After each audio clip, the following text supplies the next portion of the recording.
Wake! For the sun, who scattered into flight the stars before him from the field of night, drives night along with them from heaven, and strikes the Sultan's turret with a shaft of light. Before the phantom of false morning died, methought a voice within the tavern cried, "When all the temple is prepared within, why nods the drowsy worshipper outside?" And as the cock crew, those who stood before the tavern shouted, "Open then the door! You know how little while we have to stay, and once departed, may return no more." Now the new year, reviving old desires, the thoughtful soul to solitude retires, where the white hand of Moses on the bough puts out, and Jesus from the ground suspires. Iram indeed is gone with all his rose, and Jamshid's seven-ringed cup where, no one knows. But still a ruby kindles in the vine, and many a garden by the water blows. And David's lips are locked, but in divine high-piping parley with "Wine, wine, wine, red wine," the nightingale cries to the rose, that sallow cheek of hers, to incarnadine. Come, fill the cup, and in the fire of spring your winter garment of repentance fling. The bird of time has but a little way to flutter, and the bird is on the wing. Whether at Neshapur or Babylon, whether the cup with sweet or bitter run, the wine of life keeps oozing drop by drop. The leaves of life keep falling one by one. Each morn 1,000 roses bring, you say. Yes, but where leaves the rose of yesterday? And this first summer month that brings the rose shall take Jamshid and Keikobad away. Well, let it take them. What have we to do with Keikobad the Great, or Keikosro? Let Zol and Rustum bluster as they will, or Hatam call to supper. Heed not you. With me along the strip of herbage strown that just divides the desert from the sown, where name of slave and sultan is forgot, and peace to Mahmud on his golden throne. A book of verses underneath the bough, a jug of wine, a loaf of bread, and thou beside me singing in the wilderness. Oh, wilderness were paradise enow. Some for the glories of this world, and some sigh for the prophet's paradise to come. Take the cash and let the credit go, nor heed the rumble of a distant drum. Look to the blowing rose about us. Lo, laughing, she says, into the world I blow. At once the silken tassel of my purse tear, and its treasure on the garden throw. And those who husbanded the golden grain, and those who flung it to the winds like rain, alike to no such aureate earth are turned as, buried once, men want dug up again. The worldly hope men set their hearts upon turns ashes, or it prospers, and anon, like snow upon the desert's dusty face, lighting a little hour or two, was gone. Think, in this battered caravanserai, whose portals are alternate night and day, how sultan after sultan with his pomp abode his destined hour and went his way. They say the lion and the lizard keep the courts where Jamshid gloried and drank deep, and Bahram, that great hunter, the wild ass stamps o'er his head, but cannot break his sleep. I sometimes think that never blows so red the rose as where some buried Caesar bled, that every hyacinth the garden wears dropped in her lap from some once lovely head. And this reviving herb, whose tender green fledges the river lip on which we lean, ah, lean upon it lightly, for who knows from what once lovely lip it springs unseen. Ah, my beloved, fill the cup that clears today of past regret and future fears. Tomorrow, why, tomorrow I may be myself with yesterday's 7,000 years. For some we loved, the loveliest and the best that from his vintage rolling time hath pressed, have drunk their cup a round or two before, and one by one crept silently to rest. And we that now make merry in the room they left, and summer dresses in new bloom, ourselves must we beneath the couch of earth descend, ourselves to make a couch for whom? Ah, make the most of what we yet may spend before we too into the dust descend. Dust into dust, and under dust to lie, sans wine, sans song, sans singer, and sans end. Alike for those who for today prepare, and those that after some tomorrow stare. A Moezen from the tower of darkness cries, "Fools, your reward is neither here nor there." Why, all the saints and sages who discussed of the two worlds so wisely, they are thrust like foolish prophets forth. Their words to scorn are scattered, and their mouths are stopped with dust. Myself, when young, did eagerly frequent doctor and saint, and heard great argument about it and about it, but evermore came out by the same door wherein I went. With them the seed of wisdom did I sow, and with mine own hand wrought to make it grow. And this was all the harvest that I reaped. I came like water, and like wind I go into this universe.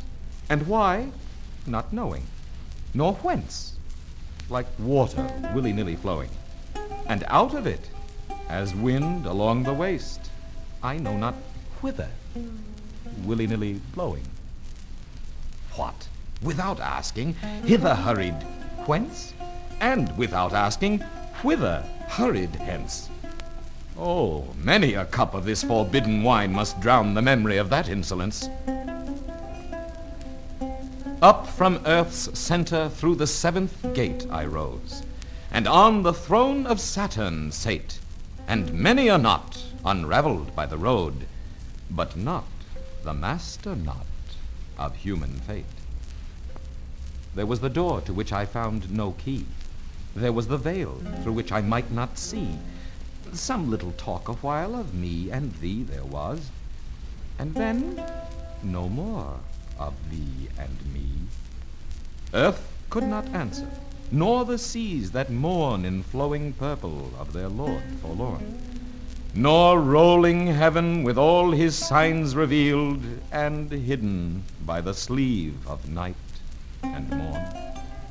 Then of the thee in me who works behind the veil, I lifted up my hands to find a lamp amid the darkness, and I heard, as from without, the me within thee blind.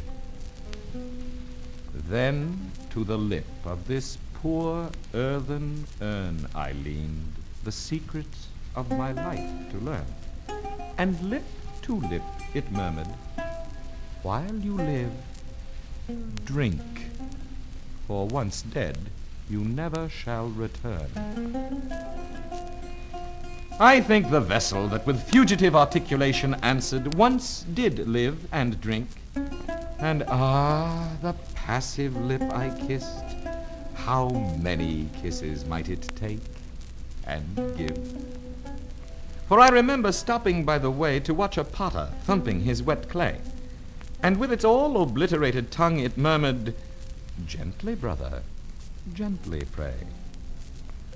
And has not such a story from of old down man's successive generations rolled, of such a cloud of saturated earth cast by the Maker into human mold, and not a drop that from our cups we throw for earth to drink of, but may steal below to quench the fire of anguish in some eye there hidden, far beneath and long ago. As then the tulip for her morning sup of heavenly vintage from the soil looks up, do you devoutly do the like, till heaven to earth invert you like an empty cup. Perplexed no more with human or divine, tomorrow's tangle to the winds resign, and lose your fingers in the tresses of the cypress slender minister of wine. And if the wine you drink, the lip you press, end in what all begins and end in, yes, think then you are today what yesterday you were. Tomorrow you shall not be less. So when the angel of the darker drink at last shall find you by the river brink, and, offering his cup, invite your soul forth to your lips to quaff, you shall not shrink. Why, if the soul can fling the dust aside, and naked on the air of heaven ride, were't not a shame for him in this clay carcass crippled to abide? 'Tis but a tent, where takes his one day's rest a sultan to the realm of death addressed. The sultan rises, and the dark Farash strikes, and prepares it for another guest. And fear not, lest existence closing your account and mine should know the like no more. The eternal Sagi from that bowl has poured millions of bubbles like us, and will pour. A moment's halt, a momentary taste of being from the well amid the waste, and lo, the phantom caravan has reached the nothing it set out from. Oh, make haste. Waste not your hour, nor in the vain pursuit of this and that endeavor and dispute.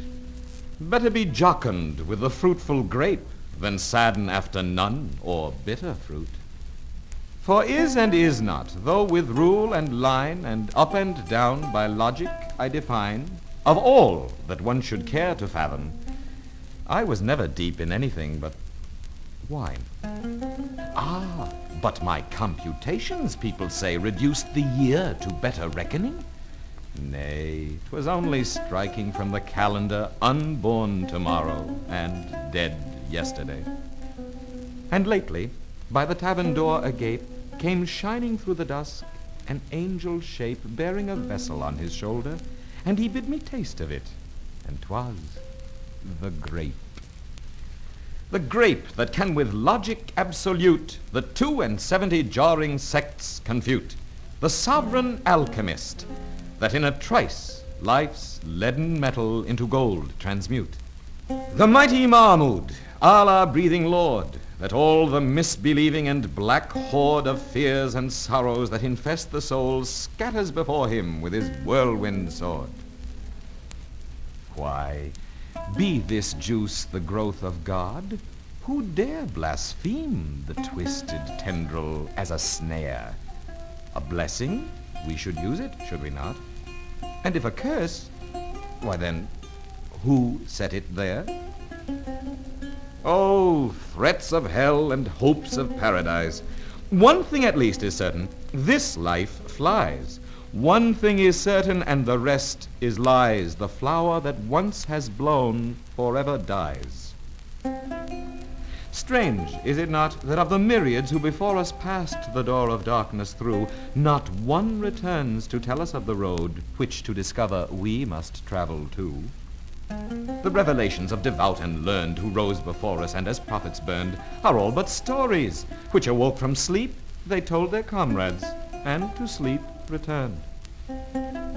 I sent my soul through the invisible, some letter of that afterlife to spell, and by my soul returned to me and answered, I myself am heaven and hell. We are no more than a moving row of magic shadow shapes that come and go round with the sun-illumined lantern held in midnight by the master of the show. But helpless pieces of the game he plays upon this checkerboard of nights and days, hither and thither moves, and checks, and slays, and one by one back in the closet lays. The ball no question makes of eyes and nose, but here or there as strikes the player goes. And he that tossed you down into the field, he knows about it all. He knows. He knows.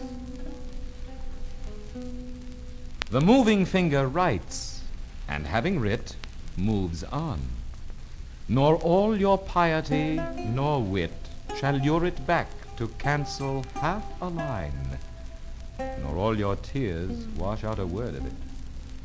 And that inverted bowl they call the sky, whereunder crawling, cooped, we live and die, lift not your hands to it for help, for it as impotently moves as you or I. With earth's first clay they did the last man knead, and there of the last harvest sowed the seed, and the first morning of creation wrote what the last dawn of reckoning shall read. Yesterday this day's madness did prepare tomorrow's silence, triumph, or despair. Drink, for you know not whence you came nor why. Drink, for you know not why you go nor where. And this I know, whether the one true light kindle to love, or wrath consume me quite, one flash of it within the tavern court, better than in the temple, lost outright. What? Out of senseless nothing to provoke a conscious something to resent the yoke of unpermitted pleasure, under pain of everlasting penalties, if broke? What? From his helpless creature be repaid pure gold for what he lent him, dross allayed, sue for a debt we never did contract and cannot answer? Oh, the sorry trade. O thou who didst with pitfall and with gin beset the road I was to wander in, thou wilt not with predestined evil round and mesh, and then impute my fall to sin? O thou who man of baser earth didst make, and even with paradise devise the snake, for all the sin wherewith the face of man is blackened, man's forgiveness give and take. As under cover of departing day slunk hunger-stricken Ramazan away, once more within the potter's house alone I stood, surrounded by the shapes of clay. Shapes of all sorts and sizes, great and small, that stood along the floor and by the wall. And some loquacious vessels were, and some listened, perhaps, but never talked at all. Said one among them, surely not in vain my substance of the common earth was ta'en, and to this figure molded, to be broke, or trampled back to shapeless earth again. Then said a second, ne'er a peevish boy would break the bowl from which he drank in joy, and he that with his hand the vessel made will surely not in after-wrath destroy. After a momentary silence spake some vessel of a more ungainly make. They sneer at me for leaning all awry. What? Did the hand then of the potter shake? Whereat some one of the loquacious lot, I think a Sufi pipkin, waxing hot, all this of pot and potter, tell me then, who is the potter, pray, and who the pot? Why, said another, some there are who tell of one who threatens he will toss to hell the luckless pots he marred in making. Psh, he's a good fellow, and 'twill all be well. Well, murmured one, let whoso make or buy, my clay with long oblivion is gone dry. But fill me with the old familiar juice, methinks I might recover by and by. Ah, with the grape my fading life provide, and wash the body whence the life has died, and lay me shrouded in the living leaf by some not unfrequented garden side, that even my buried ashes such a snare of vintage shall fling up into the air, as not a true believer passing by, but shall be overtaken unaware. Indeed, the idols I have loved so long have done my credit in this world much wrong, have drowned my glory in a shallow cup, and sold my reputation for a song. Indeed, indeed, repentance oft before I swore, but was I sober when I swore? And then came spring, and rose in hand my threadbare penitence a pieces tore. And much as wine has played the infidel and robbed me of my robe of honor, well, I wonder often what the vintners buy one half so precious as the stuff they sell. Yet, that spring should vanish with the rose, that youth's sweet-scented manuscript should close. The nightingale that in the branches sang, whence and whither flown again, who knows?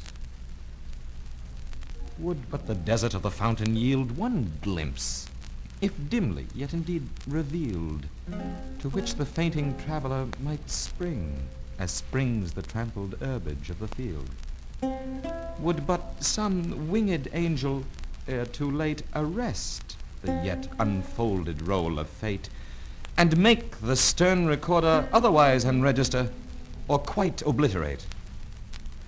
Ah, love, could you and I with him conspire to grasp this sorry scheme of things entire, would not we shatter it to bits, and then remold it nearer to the heart's desire?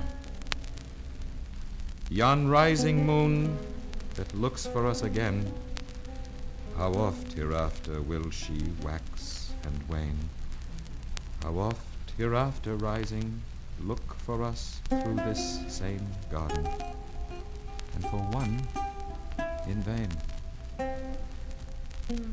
And when, like her, O Sagi, you shall pass among the guests, stars scattered on the grass, and in your joyous errand reach the spot where I made one, turn down an empty glass.